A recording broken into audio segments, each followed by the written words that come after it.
เฮ็ดไข่ได้บัดนี้พี่น้องโอ้ยมึงเฮ็ดไข่เฮ็ดหน้าเล่พี่น้องโอ้ยมาน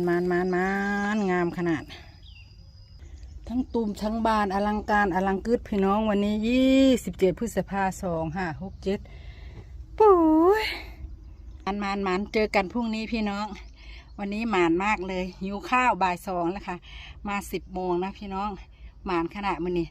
บายบายโชคดีนะคะ FC ที่รักทุกท่านเจอกันพรุ่งนี้ค่ะ29 พฤษภาคม 68จ้า